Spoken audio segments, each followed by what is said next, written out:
السلام علیکم ورحمۃ اللہ وبرکاتہ۔ دوستو، آج ہم آپ کے لیے لے کر حاضر ہوئے ہیں قاری حنیف ملتانی رحمۃ اللہ علیہ کا بیان کا عنوان ہے حضرت عمر فاروق کی حکومت۔ چلیے دوستو، بیان شروع کرتے ہیں۔ جو مومن امیر المومنین خلیفۃ المسلمین شہید مدینہ سیدنا عثمان ابن عفان رضی اللہ تعالی عنہ کی سیرت پاکیزہ کے سلسلے میں ذکر کیا تھا، وہ ابھی مستقل اور مکمل بیان نہیں ہوئی کہ یہ آج کا جمعہ آ گیا۔ انشاءاللہ تعالی زندہ رہا تو 10 محرم کے بعد اس موضوع کو پھر پورا کر لیں گے۔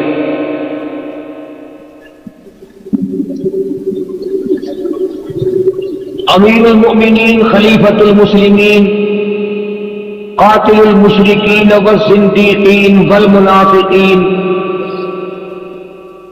سیدنا فاروق اعظم رضی اللہ تعالی عنہ کا یوم شہادت کل قریب ہے۔ اگر آج میں اس عظیم ہستی کا ذکر خیر چھوڑ دوں تو بہت بڑا ظلم ہوگا۔ ان کی ریس تو کہاں، ان حضرات کی ہرس تو ہمارے بس کی کہاں، ان کا ذکر خیر ہی کر لے تو بہت بڑی بات ہے۔ بہت عظیم لوگ تھے، بہت بڑے لوگ تھے، خداوند کریم نے ان کو بہت نوازا تھا اپنی نعمتوں سے۔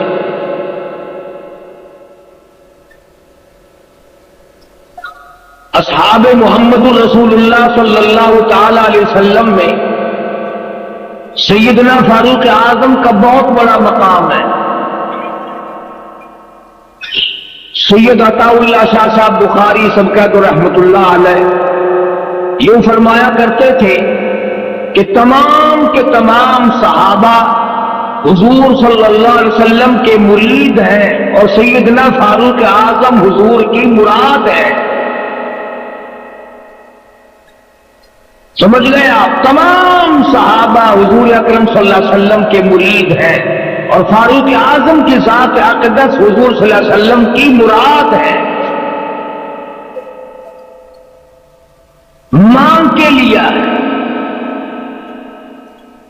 اب آپ خود اندازہ لگائیں کہ مانگنے والا مصطفیٰ ہو اور دینے والا خدا ہو، کتنی بڑی دولت ہوگی۔ جھولی کالی کملی والے کی ہو صلی اللہ علیہ وسلم اور دینے والے خداوند کریم کی ذات ہو، کیا نہ بخشا ہوگا۔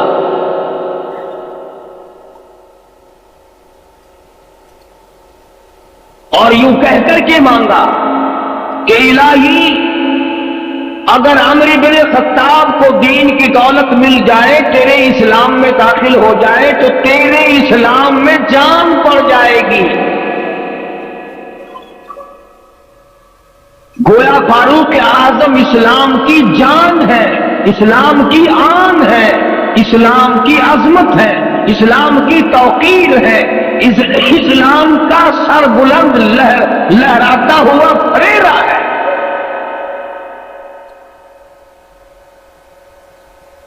سیدنا فاروق اعظم کی ذات اتنی بڑی، جس کو رات کو رو رو کر مصلی پہ آنسو بہا کر حضور صلی اللہ علیہ وسلم نے جھولیے پھیلا کر کے مانگا۔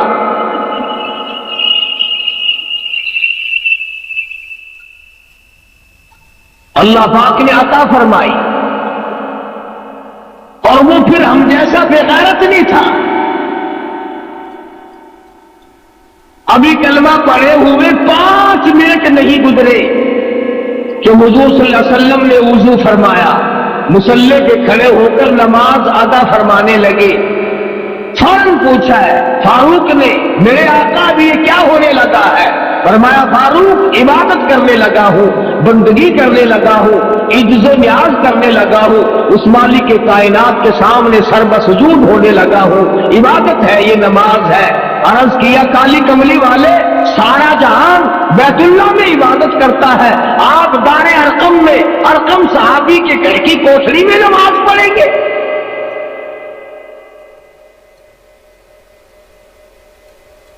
فرمایا ہاں عمر، تیری قوم مجھے بیت اللہ میں سجدہ نہیں کرنے دیتی، میں نے سجدہ کیا تو اونٹ کا سارا اوجلا کر میری پیٹھ پہ لاد دیا، مجھے بیت اللہ میں مارا، حرم محترم میں مارا، مجبور ہوں گھر نماز ادا کرتا ہوں، چھپ چھپ کر نمازیں پڑھتا ہوں۔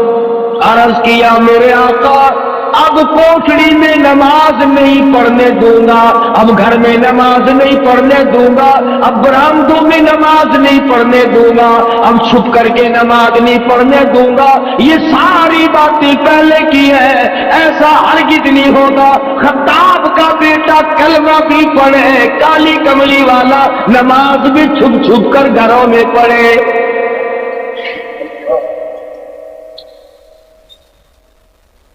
اب ایسا نہیں ہوگا، اب ایسا ہرگز نہیں میں کرنے دوں گا۔ اے عمر تیری قوم مجھے مارتی ہے، میرے جانثاروں کو مارتی ہے، میرے غلاموں کو مارتی ہے، مجھے رات دن مارتے ہیں۔ عرض کیا اسی وقت چلو بیت اللہ میں نماز ادا کرو، میں دیکھتا ہوں کون آتا ہے۔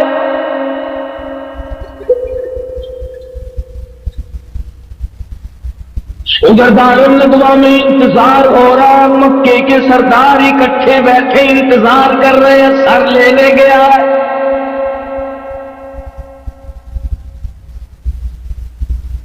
ابھی سر لے کے آتا ہے، 100 اونٹ انعام مقرر ہے، جو کالی کملی والے کا نعوذ باللہ سر اتار کر لائے اسے 100 اونٹ انعام دیا جائے گا۔ فاروق اعظم بہادر نظر آئے، ڈیوٹی ان کی لگا دی۔ خدا کی قسم سارا گھرانہ بڑا بہادر ہے، اس گھر کی عورتوں کو بھی مبارک ہو، قرآن مبارک ہو، مار کھائی کلمے سے بے وفائی نہ کی۔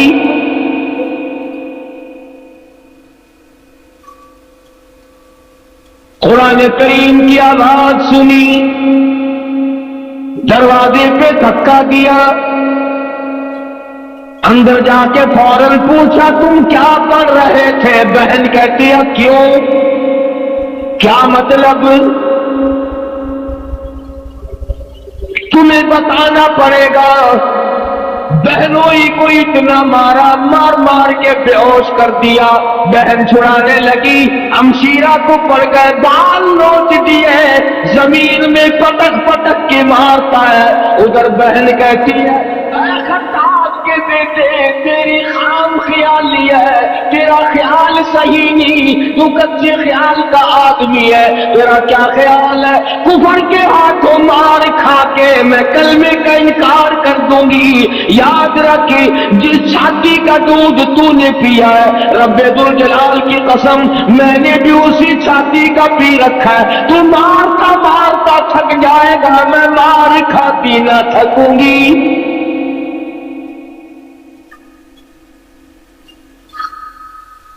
جتنا تیرا دل چاہے مار، جو چاہے کر، خون کے قطرے قطرے میں ایمان رس گیا، خون کے قطرے قطرے میں کلمہ بس گیا، رگوں ریشوں میں دین و ایمان بس گیا، پوری دنیا کی طاقت مل کر نہیں نکال سکتی۔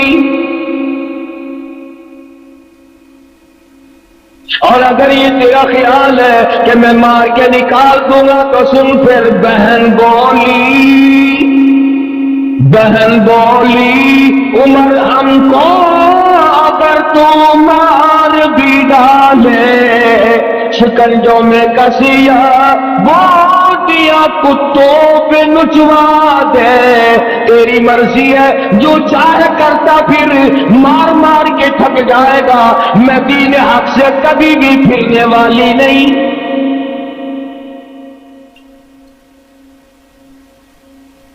ہم اپنے دین حق سے اب ہرگز پھر نہیں سکتے ہیں، بلندی معرفت کی مل گئی ہے گر نہیں سکتے۔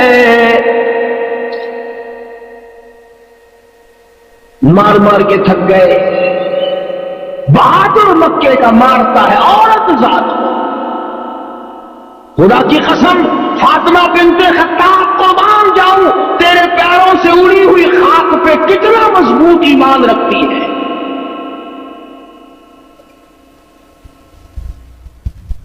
ایک آدھ ہم بھی مسلمان بنے پھرتے ہیں، جو چاہا کر گزرے، جو چاہا وہ سوچا، جو سوچا وہ اس پر عمل کیا۔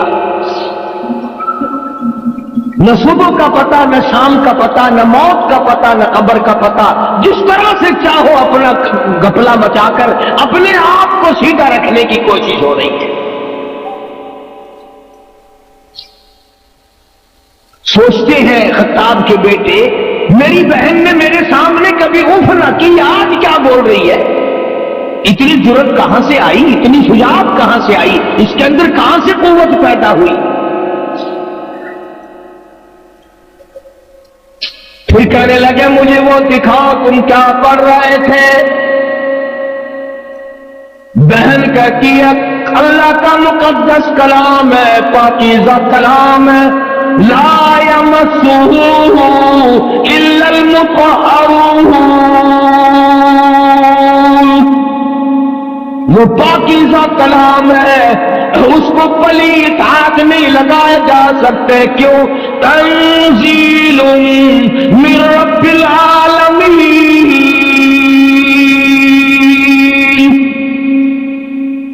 اس رب العالمین کا نازل کردہ کلام ہے، نزل بہ الروح الامین۔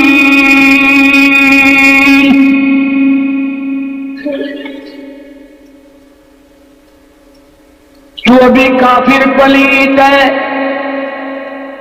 تو ابھی مشرک پلیت ہے، پلیت ہاتھ قرآن کریم کو نہیں لگایا جا سکتا۔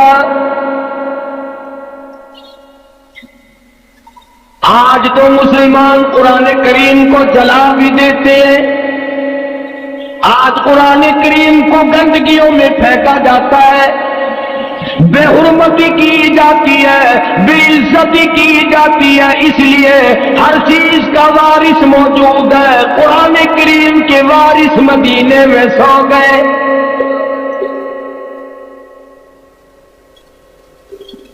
بے اصرار کہا کہ مجھے دکھاؤ تو صحیح آخر وہ کیسا کلام ہے۔ تو کہنے لگی ایک ہی صورت ہے اور ایک ہی طریقہ ہے، اور وہ یہ کہ غسل کرو۔ لین بن رہی ہے، صاف ہو رہا ہے معاملہ، ادھر محمد عربی صلی اللہ علیہ وسلم کی دعا ہو چکی ہے، اللہ کے یہاں قبول ہو چکی ہے، اس لیے دل کھنچ رہا ہے ادھر۔ کہنے لگے لاؤ مجھے غسل کرا دو، پھر اگر غسل میں دیکھوں گا ضرور۔ بہن پانی ڈال رہی ہے، غسل ہو رہا ہے، آسمان کی طرف چہرہ اٹھا کے دعا کرتی ہے الہی پانی ڈالنا میرا کام ہے، اندر کو صاف کرنا تیرا کام ہے۔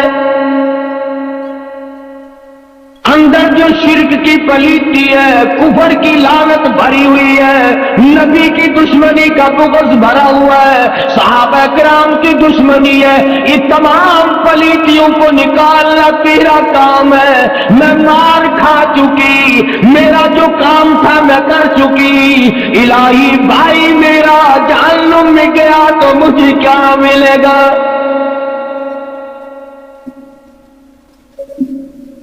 غسل کرنے کے بعد قرآن کریم کا ورقہ ہاتھ میں دیا، 2 آیتیں پڑھی ہیں۔ آج ہم سارا قرآن کریم پڑھ کر کے بھی قرآن والے نہ بنے، ماننے والے نہ بنے، عمل کرنے والے نہ بنے، اس پر غور و فکر کرنے والے نہ بنے۔ ماں خطاب کے بیٹے 2 آیتیں پڑھ کر اتنا قرآن کا شہدائی بنا۔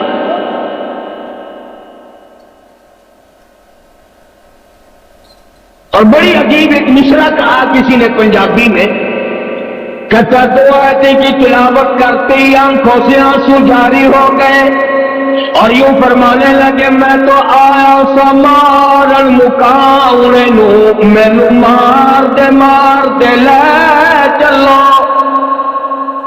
وہ سر کاٹنے کے لیے آیا تھا، حضور صلی اللہ علیہ وسلم کا سر لینے آیا تھا. سامنے کھڑا ہوا بہن کے بہنوئی کے اور کہتا میں تو آیا سامان مقاونے نو مینو مار دے لے چلو.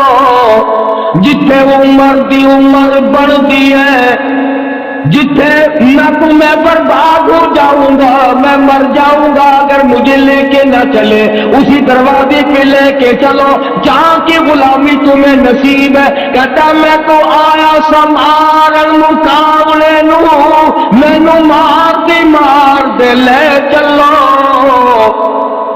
اس دروازے پہ لے کے چلو جہاں کی غلامی تمہیں ملی، جہاں سے قرآن ملا، ایمان کا شرف ملا، دولت ملی، سب کچھ ملا، مجھے بھی وہاں لے کے چلو.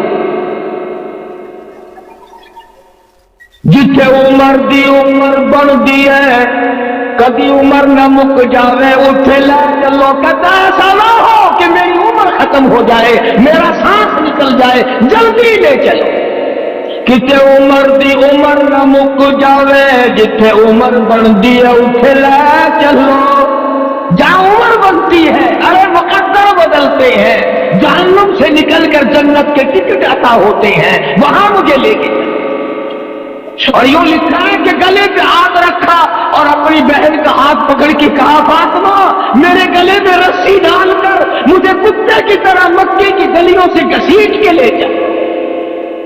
میں نبی کا گستاخ بن کے نکلا تھا، بے ادب بن کے نکلا تھا، قاتل بن کے نکلا تھا، غصہ بن کر نکلا تھا، جلال لے کے آیا تھا، غلامی کا تاپ میرے گلے میں ڈال کر مجھے گھسیٹتے ہوئے اسی دربار میں لے جا.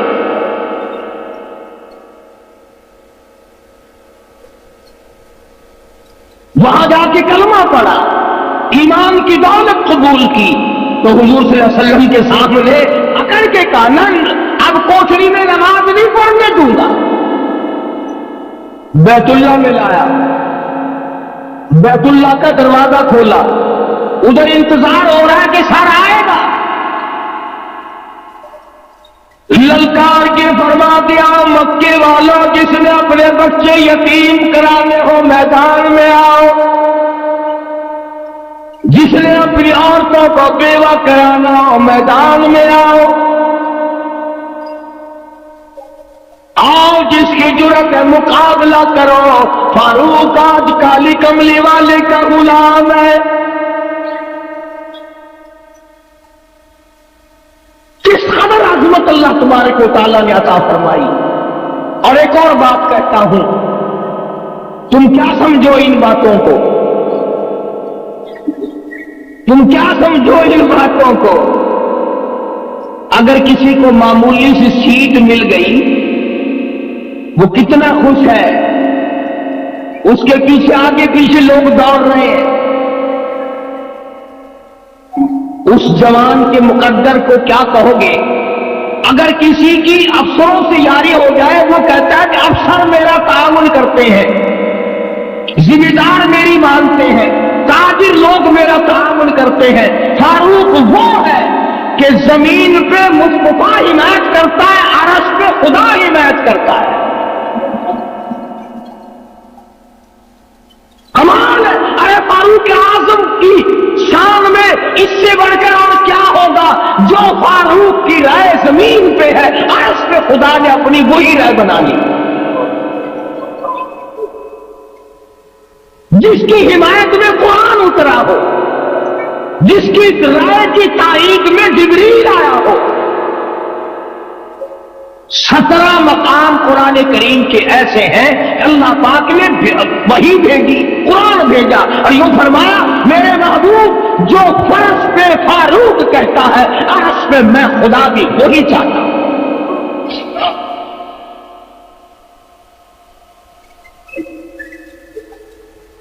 مقام ابراہیم پہ حضرت عمر رضی اللہ تعالیٰ عنہ نے عرض کیا یا رسول اللہ، او کالی کملی والے میرا دل کرتا ہے کہ یہاں نماز پڑھو. اپنے دادا ابراہیم علیہ السلام کے مقام پہ یہاں نماز پڑھوں، میرا دل چاہتا ہے.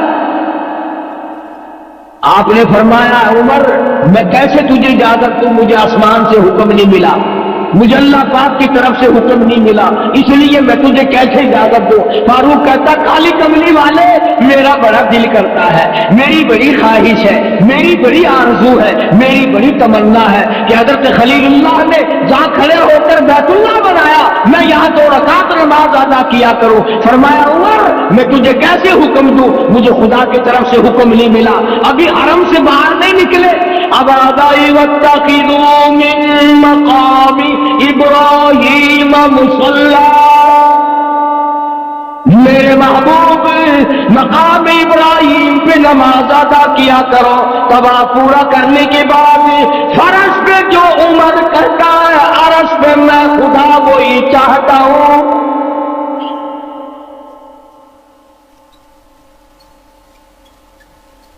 مدینے پاک میں حضرت عمر رضی اللہ تعالی عنہ نے ایک دن عرض کیا یا رسول اللہ صلی اللہ علیہ وسلم، آپ کی بیٹیاں، آپ کی گھر والیاں، مسلمان عورتیں یوں ہی نکل آتی ہے باہر، میری غیرت گوارا نہیں کرتی، ان سے پردہ کراؤ، ان سے پردہ کراؤ۔ یہاں بھی وہی جواب ارشاد فرمایا محمد عربی صلی اللہ علیہ وسلم نے کہ اے فاروق مجھے خدا کی طرف سے کوئی واضح حکم نہیں ملا۔ ادھر آواز آئی یا نبی قل لازواجک وبناتک ونساء المؤمنین یدنین من جلابیبہم، محمد کریم صلی اللہ علیہ وسلم آپ اپنی گھر والیوں کو فرما دیں، بیٹیوں کو فرما دیں، مومن عورتوں کو فرما دیں آج کے بعد وہ لمبی چوڑی چادر اوڑھے بغیر پردے کے بغیر نہ نکلا کرے، تو اس لیے فرش پہ جو فاروق چاہتا ہے عرش پہ میں خدا وہی چاہتا ہوں، جس کی حمایت میں قرآن نازل ہو رہا ہے، ایک دو نہیں 17 مقام ہے۔ مدنی کریم صلی اللہ تعالی علیہ وسلم کے سامنے رئیس المنافقین عبداللہ ابن ابی بن سلول کا بیٹا صحابی ہے،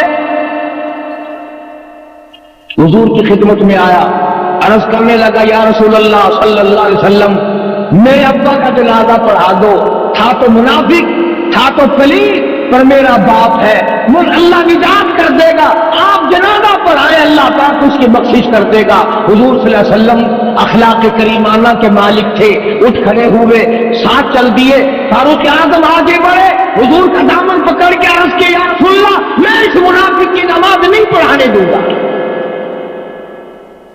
جس نے اسلام کی جڑیں کاٹی ہو، اسلام کی جڑوں کی کھوکھلے کی ہو اور مسلمانوں کو تباہ و برباد کیا ہو، ہر وقت نقصان پہنچایا ہو، میں اس منافق کا جنازہ نہیں پڑھنے دوں۔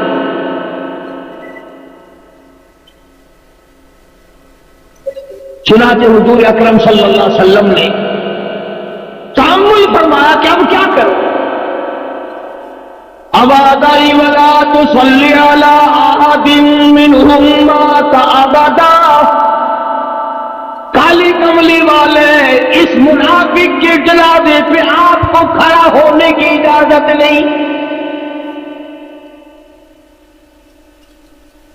فرمایا چلو میں قبر پہ مٹی ڈالوں گا، ابادائی ولا تقم علی قبری، اس کی قبر پہ آپ کو 2 مٹھی مٹی کی ڈالنے کی اجازت نہیں۔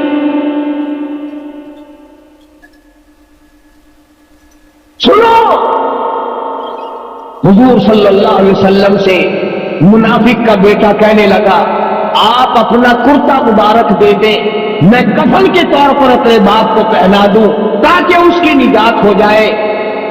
کرتا اتار کر دے دیا، آواز آئی میرے محبوب جس نے میرے قرآن کی مخالفت کی، جس نے میرے ایمان کی مخالفت کی، جس نے میرے مسلمانوں کو دکھ دیے، تکلیف پہنچائی، آپ اپنا کرتا بھی دے دیں اور آپ اس کے لیے بخشش کی دعا بھی کریں. ان تستغفر لهم او لا تستغفر لهم 70 مرة فلن يغفر الله لهم. میرے محبوب، اگر آپ 70 مرتبہ بھی اس کے لیے بخشش کی دعا مانگے، میں خدا اعلان کرتا ہوں میں معاف نہیں کروں.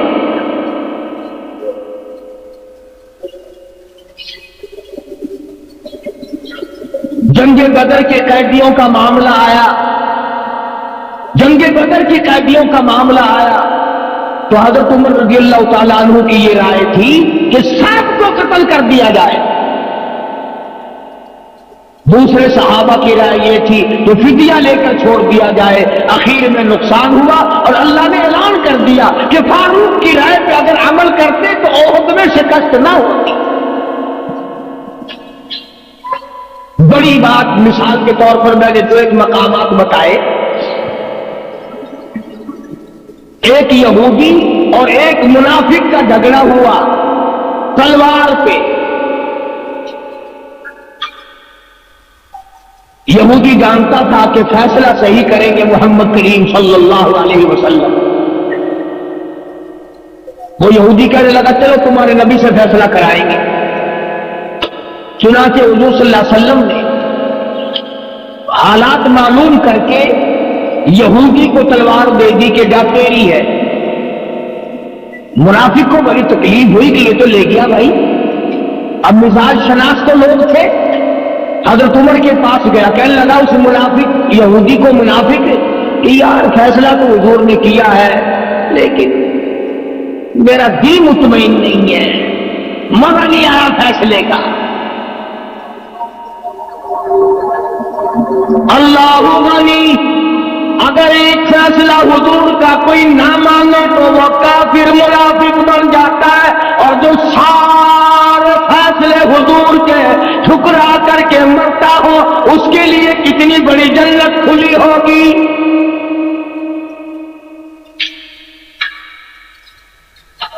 منافق نے ایک فیصلہ ٹھکرایا، ایک فیصلہ ماننے سے انکار کر دیا. آج کا مسلمان ہزاروں نہیں لاکھوں فیصلے ٹھکراتا ہے. نماز کا فیصلہ نہیں مانتا، روزے کا فیصلہ نہیں مانتا، عبادت کا فیصلہ نہیں مانتا، توحید کا فیصلہ نہیں مانتا، لینے دینے کی صفائی کا فیصلہ نہیں مانتا، جھوٹ بولنے سے منع کیا نہیں مانتا، شراب پینے سے منع کیا نہیں مانتا، زنا اور بدماشی اور حرام خوری سے منع کیا نہیں مانتا. ارے جو 100 فیصلوں کو سارا دن میں ٹھکراتا وہ کائے کا مسلمان ہے، وہ منافقین کا بھی باپ ہے. منافق کہنے لگا مجھے تو کوئی تسلی نہیں ہوئی. تم بھی کہتے ہو نا قرآن کا مت مر جاؤ گے، نہیں ملے گا انصاف مول کی. منافق کہنے لگا کہ ہم چلتے ہیں حضرت عمر کے پاس، دوبارہ فیصلہ کراتے. یہودی کہنے لگا یار وہ اپنے نبی کا فیصلہ موڑ دے گا. لگا ٹھیک ہے یہ تو اپنی رائے ہوتی ہے نا، کیا حرج ہے. آج ہمیں بھی کئی لوگ یوں ہاتھ پھیرے کرتے ہیں نا کہ اگر آپ یوں نہ کہیں تو کیا حرج ہے، اگر آپ یوں کر دیں تو کیا حرج ہے. اشارہ جہرت کرتے کرتے اسلام کا بھی اور اپنا بھی تختہ نکال دیا. مطلب ہونا بڑے لیے تو بنتے ہیں، پھر اپنے دل کی بات ہو. منافق کہنے لگا چلو یار دوبارہ فیصلہ کرا لیتے، اس میں کیا حرج ہے. یہودی جانتا تھا کہ عمر اور محمود کا فیصلہ موڑ دے صلی اللہ علیہ وسلم ناممکن ہے. کہنے لگا چل میں 100 دفعہ تیار، جس چیز کے پاس تیرا دل کرتا ہے چل. حضرت عمر کے پاس گئے، بلایا اور منافق نے اپنی تڑ جمائی، بات جمائی. کہنے لگا یار کمال ہے، تمہیں اپنے آدمی کا بھی خیال نہیں آتا، مسلمان کا خیال نہیں کرتا. حد ہو گئی یار، تمہارے ساتھ لگنے میں کیا فائدہ ہوا بھائی، تلوار گئی مل گئی اس کو، کمال ہو گیا یار. ہمارا جھگڑا فیصلہ کرے. حضرت عمر نے فرمایا فیصلہ کرانے آئے ہو کہ جی ہاں.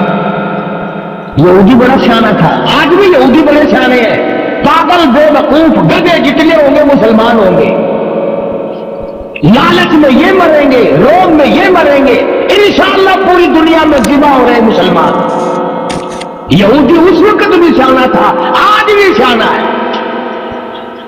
چپکے سے یہودی کہنے لگا جی آپ کی مرضی ہے, ویسے فیصلہ جو چاہو کرو, باقی تمہارے نبی نے فیصلہ کیا ہے. حضرت عمر نے فرمایا میرے آقا نے کہ ہاں فیصلہ ہو چکا کہ دیا فیصلہ ہوا ہے. منافق کہنے لگا میں نہیں مانتا جو اس فیصلے کو, نعوذ باللہ, میں تو آپ سے فیصلہ کراؤں گا. دیکھو نا جی آپ بڑے سمجھدار آدمی ہیں, آپ کو تو پتا ہے نا اپنا کون ہے پرایا کون ہے. حضرت عمر نے فرمایا بہت اچھا, ابھی کرتا ہوں فیصلہ, تشریف رکھو. وہ سمجھے شاید کوئی کاغذ قلم لینے گئے ہیں, لکھ کر دیں گے, یہ کریں گے. اندر سے لاتے ہی تلوار ماری منافق کی گردن پہ وہ جا کے پڑی. کہنے لگا جو میرے آقا کے فیصلے کو نہیں مانتا میرے پاس اس کے لیے یہ فیصلہ ہے. اب گردن اڑ گئی. اب یہ جو منافق ہوتے ہیں نا, ان کا ایک آدھ آدمی نہیں ہوتا, ان کے ٹولے ہوتے ہیں. سارے مدینے میں چاروں طرف شور مچ گیا, ہائے کلمہ کو مار دیا, ہائے مسلمان قتل کر دیا, اجی رات کو تہجد پڑھنے والا قتل کر دیا, اجی رو رو کے دعائیں مانگنے, ارے ارے ارے ارے ارے بڑا نیک آدمی تھا, بہت اچھا آدمی تھا. ٹول کا ٹول اکٹھا ہو کر دربار رسالت میں آیا صلی اللہ علیہ وسلم. حضور کے پاس آئے, دیکھو جی بغیر کسی گناہ کے, بغیر کسی خطا کے, بغیر کسی جرم کے, یوں ہی بڑا نیک آدمی, بڑا نیک آدمی. گردن اڑادی اس کی عمر نے رضی اللہ تعالیٰ. حضرت عمر کو بلایا حضور صلی اللہ علیہ وسلم نے, فرمایا یہ کیا کہتے ہیں؟ حضرت عمر نے فرمایا کہ جی اس نے کہا میں حضور کا فیصلہ نہیں مانتا, میرے پاس تو اس کا یہی فیصلہ تھا, میں نے کر دیا. سارے منافق کھڑے ہو گئے, بدلہ دلواؤ, مسلمان کے قتل کی بدلے قتل ہے, گردن اڑاؤ, ہمیں اختیار تو ہم گردن اڑائیں گے. حضور نے فرمایا اے عمر گواہ کون ہے؟ گواہ کون ہے؟ فرمایا گواہ تو کوئی نہیں, ایک یہودی تھا, ایک یہ تھا, ایک میں تھا, اور وہاں تھا ہی کوئی نہیں, گواہ کوئی نہیں. حضور صلی اللہ علیہ وسلم بھی پریشان ہو گئے کہ اب کیا کیا جائے.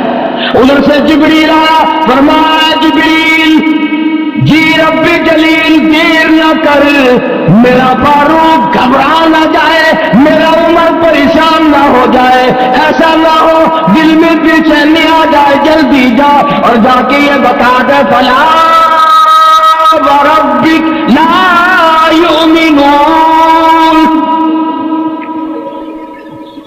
اے میرے محمد صلی اللہ علیہ وسلم, میرے نبی, تیرے رب کی قسم, تیرے پالنے والے کی قسم, تیرے خالق کی قسم, تیرے رزاق کی قسم, تیرے معبود کی قسم, وہ ہرگز ایماندار ہو ہی نہیں سکتا جو تیرے فیصلے کو ذرا نہ مانے. فاروق نے کافر کو قتل کیا ہے, مسلمان کو نہیں. جو تیرے فیصلے کو نہیں مانتا وہ مسلمان ہے ہی نہیں. خدا نے تائید کی فاروق اعظم کی, حمایت کا اعلان کر دیا. اور حضور صلی اللہ علیہ وسلم نے فرمایا اے عمر, جس گلی سے تو گزرے گا وہاں سے شیطان نہیں گزر سکتا.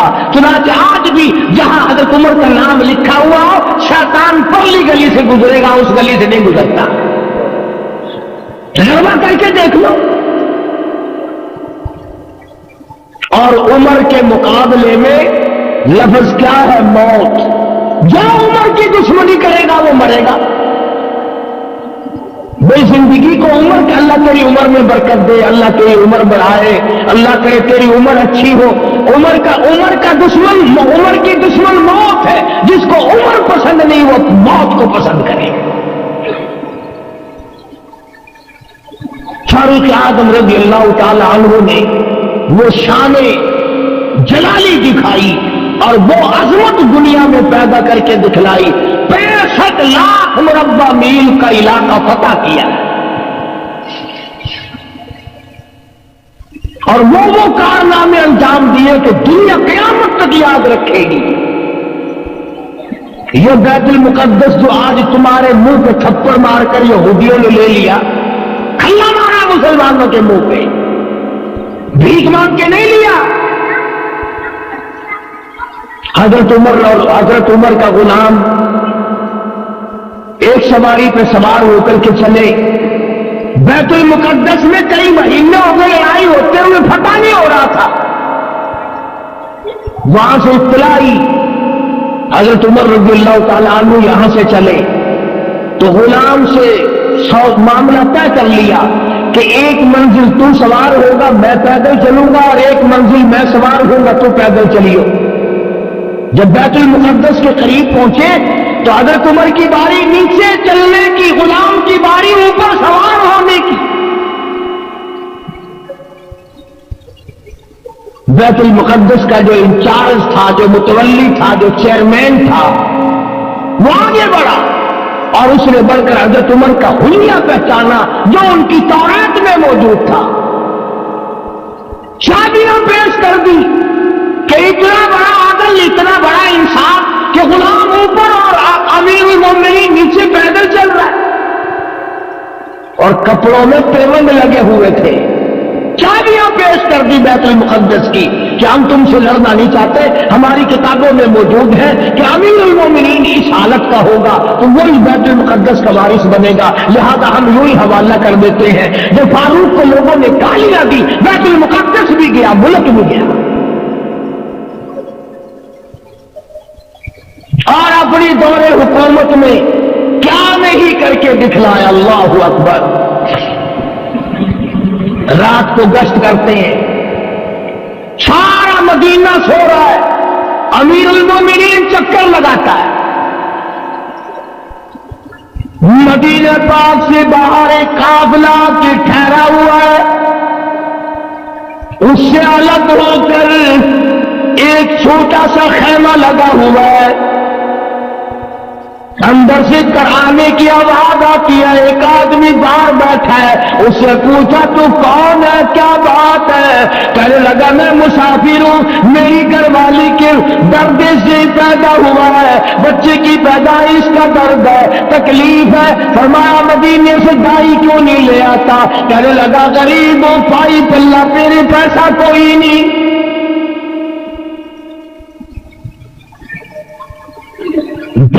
لاکھ مربع میل کا حکمراں، وقت کا شہنشاہ، امیر المومنین، خلیفۃ المسلمین، سیدنا فاروق اعظم رضی اللہ تعالیٰ عنہ گھر میں تشریف لائے. سیدنا علی مرتضی رضی اللہ تعالیٰ عنہ کی لگتے جگر ام کلثوم حضرت عمر کے نکاح میں ہے.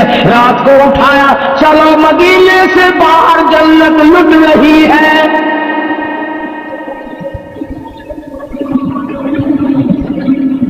گھر والی کو ساتھ لائے، کچھ کھانے پینے کی چیزیں لائے اور اس مسافر سے کہا کہ کیا تم میری گھر والی کو اجازت دیتے ہو کہ اندر جا کر خدمت کرے؟ اس نے کہا ضرور کرو، خدا تمہارا بھلا کرے. زمین پہ حضرت عمر اس کے پاس بیٹھ گئے. اس نے یہ سمجھا کہ یہ بھی بیچارہ میرے جیسا مسافر ہے کوئی، اور اس کو ترس آ گیا. لیکن اندر جب عورت کے بچہ پیدا ہوا، ام کلثوم نے جب آواز دی یا امیر المومنین بشارت دو اپنے مہمان کو لڑکا پیدا ہوا، اب اس آدمی کی پیروں کے نیچے کی زمین نکل گئی کہ یہ تو عمر میرے پاس بیٹھے، یہ تو امیر المومنین ہے. کھڑا ہو کے کہنے لگا جی گستاخی معاف کرنا. فرمایا میری یہ ذمہ داری ہے، میرا یہ فرض ہے کہ رعایا کی ہر طرح کی خبرگیری کیا. آج رعایا کو ستا کر اپنے پیٹ پالے جاتے ہیں، کوٹھی بنگلے بنائے جاتے ہیں. کون آج حمایت کرتا ہے کسی کی؟ فاروق اعظم رضی اللہ تعالیٰ عنہ کو کسی نے دیکھا، رو رہے ہیں. کسی نے پوچھا پوچھا کیا بات ہے؟ فرمانے لگے فلاں نہر کے پل میں ایک بکری کا پیر آ کر مروڑا گیا ہے، ڈرتا ہوں قیامت میں بکری نے خدا کی عدالت میں اگر استغاثہ کر دیا تو عمر کیا جواب دے گا؟ اور یوں فرمایا کہ اگر میرے ملک کی سرحد کے کنارے پر بھی اگر کوئی کتا بھی بھوکا مر گیا قیامت کے دن مجھ سے اس کا بھی سوال ہوگا۔ یہ ساری باتیں قصے کہانیاں بن کر کے رہ گئی۔ بیت المقدس سے حضور صلی اللہ علیہ وسلم کا جانثار صحابی امیر المومنین خلیفۃ المسلمین فاروق اعظم جب واپس ہونے لگے تو ایک بڑھیا نے راستہ روکا اور کہنے لگی میں غریب ہوں، میری تو نے کوئی خبر گیری نہیں کی، خبردار قیامت میں تجھے پکڑوں گی۔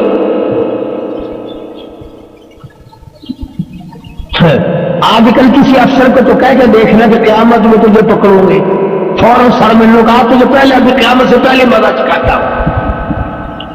حضرت عمر رونے لگے اور فرمایا مائی مجھے کیا پتا ہے کہ تو کہاں رہتی ہے اور تیرا کیا حال ہے؟ صاف صاف کہنے لگی اگر تو میری خبر گیری نہیں کرنا جانتا حکومت کیوں کرتا ہے؟ کیوں حکومت کرتا ہے؟ چنانچہ بڑی رقم دی حضرت عمر رضی اللہ تعالیٰ عنہ نے اس بوڑھی مائی کو اور اس سے معافی مانگی اور اس سے تحریر لکھوائی کہ میں نے اللہ واسطے معاف کر دیا۔ کتابوں میں لکھا ہے کہ فاروق اعظم نے وصیت کی کہ یہ رقعہ میرے کفن میں رکھ دے گا۔ مدینے میں راتوں کو گشت کیا جاتا ہے، باہر اندر چاروں طرف چکر لگاتے ہیں اور وہ فاروق اعظم جس کا لحاظ پانی کرتا ہے، جس کی غلامی دریاؤں نے کی، جس کی غلامی آگ نے کی، جس کی غلامی ہوا نے کی، جس کی غلامی زمین نے کی، زلزلہ آیا مدینے میں، فاروق اعظم نے کوڑا مارا، اس کو ٹھہر جا، عمر تجھ پہ عدل کرتا ہے، کیوں ہلتی ہے؟ فوراً ٹھہر گئی۔ دریا کو حکم لکھا ہے اگر تو اللہ کے حکم سے بہتا ہے تو بہتا رہے ورنہ ہمیں تیری کوئی ضرورت نہیں۔ دریا کی زمین میں آج تک سورج کا منہ نہ دیکھا، آتش فشاں پہاڑ میں سے آگ نکلی، لوگ جل رہے تھے، بستیاں خاک ہو رہی تھی۔ فاروق اعظم کو آگ کی شکایت کی گئی، آپ نے اپنی چادر اتار کر دے دی کہ اس آگ کے سامنے کر دینا۔ آگ واپس پہاڑ میں داخل ہو گئی۔ ارے آگ شرم کر دی، آج لوگ حیا نہیں کرتے۔ 300 میل پہ لڑائی ہو رہی ہے مسلمانوں کی کفار سے۔ جمعے کا خطبہ پڑھتے ہوئے یہاں سے آواز دی یا سریہ او قافلے والوں، پیچھے سے دشمن آیا۔ وہ سارے کہتے ہیں ہمیں ایسی آواز آئی جیسے حضرت عمر ہمارے سر پہ کھڑے، ہمارے پیغام پہنچائے، ہمارے پیغام نشر کیے۔ تقویٰ اتنا، عدل اتنا۔ ابو موسیٰ اشعری رضی اللہ تعالی عنہ وزیر خزانہ تھے حضرت عمر کے زمانے کے، انہوں نے بیت المال میں جھاڑو دی اور جہاں پیسے ٹکے اسباب سامان رہتا تھا جھاڑو دی تو مٹی میں سے ایک درہم نکل آیا، چونی۔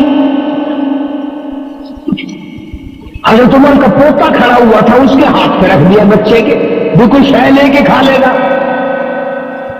وہ بابا کے پاس گیا حضرت عمر کے تو منہ سے بات صاف نکل سکتا تھا، پوچھا بیٹا تیرے منہ میں کیا ہے؟ کہ دادا جی پیسہ۔ کہاں سے آیا؟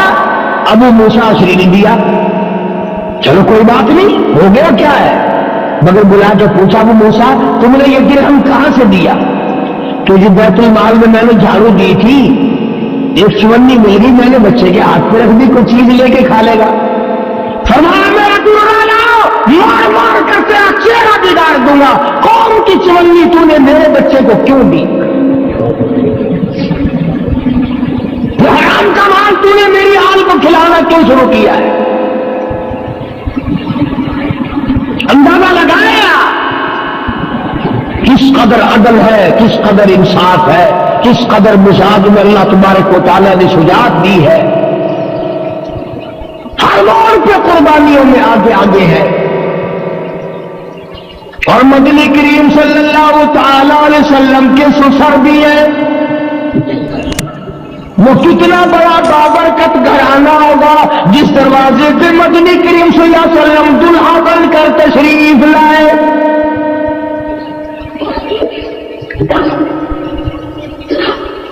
فجر کی نماز پڑھتے ہوئے پڑھاتے ہوئے ایک مجوسی یہودی محراب میں چھپ کر کھڑا ہو گیا. نماز پڑھتے ہوئے پڑھاتے ہوئے قرآن کی تلاوت کرتے ہوئے فاروق اعظم کو چھرا مارا ہے. 3 چھرے مارے نماز کے دوران. آپ گر پڑے. کیا خیال ہے سارے نمازی نہ بھاگ گئے ہوں گے؟ وہ صحابہ تھے، وہ حضور صلی اللہ علیہ وسلم کے شاگرد تھے، حضور کے تربیت یافتہ تھے، وہ بھاگنے بھگنے والے نہیں تھے. امیر المومنین زخمی پڑے، بے ہوش پڑے، ایک بھی مسجد نبوی کا نمازی نیت توڑ کے نہ بھاگا.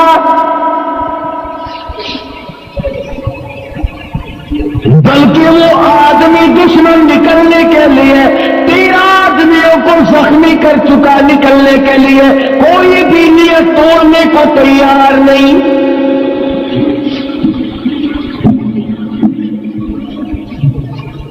ایک صحابی مسلح پہ ہو گیا، اس نے نماز پوری کرائی. آج تو مکھی بیٹھ جائے پھر ہماری نماز میں مزہ نہیں رہتا، مچھر ہی نماز نہیں پڑھنے دیتے. ویسے کون سی ہماری نمازیں ہیں؟ بس اللہ تعالیٰ اگر قبول فرما لے تو اس کی رحمت سے بعید نہیں، ورنہ وہ نمازیں کہاں ہیں ہماری؟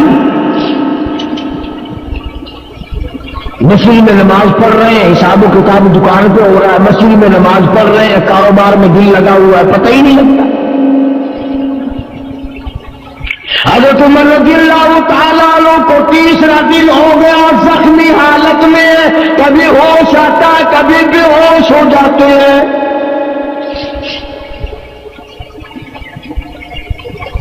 اپنے بیٹے حضرت عبداللہ کو بلا کے فرمایا، عبداللہ آج تو ایک کام کر، سیدہ عائشہ صدیقہ رضی اللہ تعالیٰ عنہ کی خدمت میں جا، میرے لیے ایک بھیک مانگ لا، خیرات مانگ کے لا، ایسی چیز مانگ کے لا جس کی مجھے بڑی سخت ضرورت ہے، جس کے بغیر میرا کام نہیں چلے گا. جا کر اما عائشہ صدیقہ سے کہو کہ یہ جو روضہ اقدس صلی اللہ علیہ وسلم میں ایک حضور صلی اللہ علیہ وسلم کی قبر ہے، ایک صدیق اکبر کی قبر ہے، ایک قبر کی جو جگہ ہے یہ مجھے عطا کر دو. اندازہ لگاؤ ایسی چیز کون دے؟ اگر کوئی 10 روپے صدقہ خیرات کرتا ہے تو اسے امید ہے کہ اور مل جائیں گے. اگر کپڑا خیرات کرتا ہے تو اسے امید ہے کہ اور مل جائیں گے. دانا غلہ کوئی چیز بھی اگر دیتا ہے تو اسے اللہ کی ذات پہ یقین ہے کہ اور مل جائے گا. ارے یہاں تو پختہ پتہ ہے کہ نہ اور نبی آئے، نہ گنبد خضرا بنے، نہ قبر کی جگہ ملے. سیدہ عائشہ صدیقہ رضی اللہ تعالی عنہا نے تاریخ انسانی کو شرمندہ کر دیا. پر یہ فرمایا، عبداللہ یہ جگہ تو میں نے اپنے لیے رکھی تھی کہ اپنے محبوب کے بغل پہلو میں سو جاؤں گی، پر عمر کو جواب دیتے ہوئے شرم آتی ہے اس لیے کہ میرے محبوب نے حضرت عمر کو اللہ سے مانگ کے لیا تھا.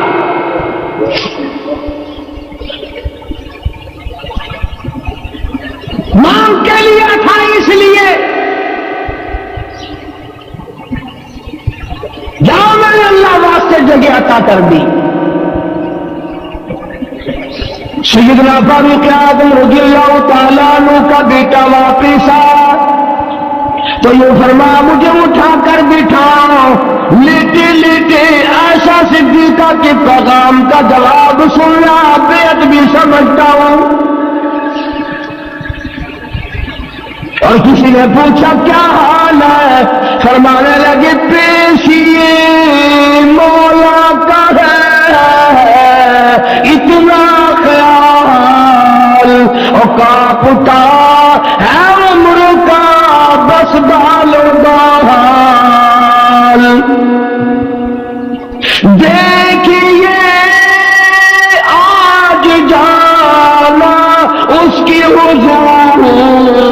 اور کیسے آوے پیش وہ رب غفور، پتہ نہیں کیا بنے گی۔ میرا سلام جا کے عرض کرو اور جا کے بھیک مانگو اور جا کے یوں کہنا، جا کے عائشہ سے تو کہنا یہ کلام وہ کہہ رہا عمر تمہیں آخر سلام، اس کو بس اجازت دیجیے تاکہ قدموں میں نبی کی جا پیچھے اجازت مل گئی۔ انصاف دیکھو، عدل دیکھو، طریقہ کار دیکھو۔ اس کے بعد بھی فرماتے ہیں سیدنا فاروق اعظم سب رضی اللہ تعالی عنہ، فرمایا عبداللہ او میرے بیٹو، او میرے رشتہ داروں، جب میرا دم نکل جائے، جب غسل دے چکو، جب میری نماز جنازہ پڑھ چکو، جب فارغ ہو جاؤ، میری میت کو اٹھا کر ایسا صدیقہ کے دروازے پہ لے جانا تاکہ لوگ یہ نہ کہیں کہ زبردستی اجازت لے لی ہوگی، حکومت کا دباؤ ڈال کر اجازت لے لی ہوگی۔ ارے اس وقت لے جانا نہ میری حکومت ہو، نہ میرے میں جان ہو، نہ بول سکوں، نہ کہہ سکوں، دروازہ ایسا صدیقہ کا ہو، جنازہ میرا ہو اور مجھے جنازے کے ساتھ میرا جنازہ وہاں رکھ دینا، پھر اجازت مانگنا۔ اگر اجازت دے دے تو روزے میں دفن کرنا، ورنہ جنت البقیع میں دفن کر دینا۔ چنانچہ حضرت عائشہ صدیقہ رضی اللہ تعالیٰ عنہا نے پہلے بھی اجازت دے دی تھی، رو کے فرمایا اے عمر تجھ پہ خدا کی ہزارہا رحمتیں ہو، ہزارہا اللہ کی کریمی تجھ پر نازل ہو، تو وہ ہے جس کو کالی کملی والے نے آنسو بہا بہا کر جھولیاں پھیلا کر کے مانگا تھا۔ سیدہ عائشہ صدیقہ رضی اللہ تعالی عنہ حضرت عمر رضی اللہ تعالی عنہ کے روز اقدس میں دفن ہونے کے بعد پھر کبھی روزے میں گئی نہیں۔ کسی نے پوچھا عائشہ تو پہلے میں جایا کرتی کیا بولے گئی؟ فرمانے لگی پہلے ایک میرا شوہر میرے محبوب صلی اللہ علیہ وسلم، ایک میرا ابا دفن تھا، اب وہ عمر آ گیا، وہ غیرت والا آدمی تھا، مجھے شرم آتی ہے اس کی قبر پہ جاتے ہوئے۔ آج خبروں پہ عورتیں ناچتی ہیں، آج ڈھول بجتے ہیں، آج تماش بینی ہوتی ہے، بدماشی چرس قبروں میں، فیم قبروں میں، ٹانگ قبروں میں، جوا قبروں میں، تاش قبروں میں، شراب نوشی قبروں میں۔ ارے خدا کا کہا تم سے کب آئے گا کہ اللہ تبارک و تعالیٰ کی وہ بندے جو قبروں میں جا چکے تم ان کی قبروں پر بیٹھ کر بے حیائی کرتے ہو؟ اتنا بڑا اولو العزم انسان فاروق اعظم، جس کے بارے میں انگریز مورخ گیبل لکھتا ہے کہ اگر ایک سال اور زندہ رہ جاتے دنیا میں کفر کا نام و نشان نہ رہتا، جس نے موٹے کپڑے پہن کر موٹا کھا کھا کر کے اپنی زندگی بسر کی اور اللہ اور اس کے رسول کے دین کا جھنڈا بلند کیا۔ آج قوم کو شرم نہیں آتی کہ صحابہ کرام کی تعریف کرنے کے بجائے گالی گلوچ کرتے ہیں، ان کو سب و شتم کرتے ہیں، ان کی شان میں گستاخی کرتے ہیں، اور عجیب سنی مسلمان ہے کہ انہیں بھی غیرت نہیں آتی۔ کم سے کم کچھ تو سوچو۔ پیغمبر کے رشتے دار ہیں اور وہ ملازم انسان ہے کہ تاریخ جن کو ہمیشہ یاد رکھے گی، قرآن جن کی حمایت میں آتا رہا۔ اللہ تبارک و تعالیٰ نے اچھا سارا واعظ اور ساری تقریر ایک طرف، آخری بات میری یاد کر لو، تختی پہ لکھ کے لے جاؤ، دل کی تختی پہ لکھ کے لے جاؤ۔ جو مدینے پاک میں حرم نبوی میں روزہ اقدس کی جالیوں کے پاس کھڑا ہو کر سلام پڑھ کے آئے وہ حاجی بن جاتا ہے کہ نہیں؟ بڑا خوش قسمت والا انسان ہے کہ نہیں؟ اللہ سب کو یہ موقع عطا فرمائے۔ جو ساری عمر میں 4 دن 2 دن 2-4 منٹ آقا کے دربار میں کھڑا ہو کر صلاۃ و سلام پڑھے، وہ حاجی، وہ نیک، وہ نمازی، وہ جنتی، اور جس کو کالی کملی والا اپنی بغل میں لے کے سوائے پڑا ہو، پھر جس کو مدنی کریم صلی اللہ علیہ وسلم اپنے پہلو میں سلا رہے ہو، اپنے پاس سلا رکھا ہو، تو 4 منٹ جالی کے پاس کھڑا ہو کر جنتی بن جائے، اور وہ عمر جو پہلے الگ تھا آج بھی قبر کا ساتھی، حشر کا ساتھی، مجر کا ساتھی، مزار کا ساتھی، مزار کا ساتھی، ساری زندگی کا ساتھی۔ ارے آج بھی جا کے دیکھ، کالی کملی والے میں اور فاروق میں 2 انگل کا فرق نہیں ہے۔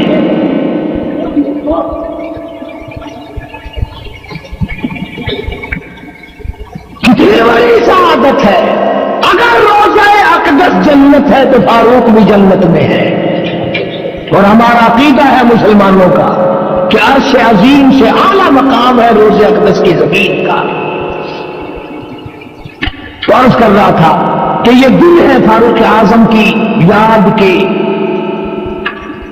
قرآن کریم پڑھ کر کے بخشو، یاد کرو سیدنا فاروق۔ آج کا مضمون تو میرے سے ایسا بنا بھی نہیں، تکلیف ہے کان میں۔ فاروق اعظم کی کیسٹ موجود ہے، سنو، یاد کرو، خدا کی قسم ممکن ہے جنت میں جانے کا یہی سبب بن جائے کہ یہ وہ بندہ ہے جس نے فاروق کے کارنامے سن کر آنکھ کھینچی تھی، آنکھ سے ایک آنسو نکلا تھا۔ بہت ممکن ہے کہ نجات کا یہ ذریعہ بن جائے۔ حضرت امیر عثمان کی یوم یہی ہے شہادت کے۔ آپ کم سے کم ان صحابہ کے قریب تو ہو جائے، ان کی محبت کو دلوں میں بٹھائیں، اپنے ایمان کو تازہ کریں۔ اللہ پاک عمل کی توفیق عطا فرمائے۔ دوستو آج کا بیان پسند آیا تو لائک کریں، ویڈیو کو شیئر کریں، اور جو ہمارے چینل پر پہلی بار آئے وہ چینل سبسکرائب کریں۔ کل پھر ملتے ہیں کوئی بیان کے ساتھ، کل تک کے لیے اللہ حافظ۔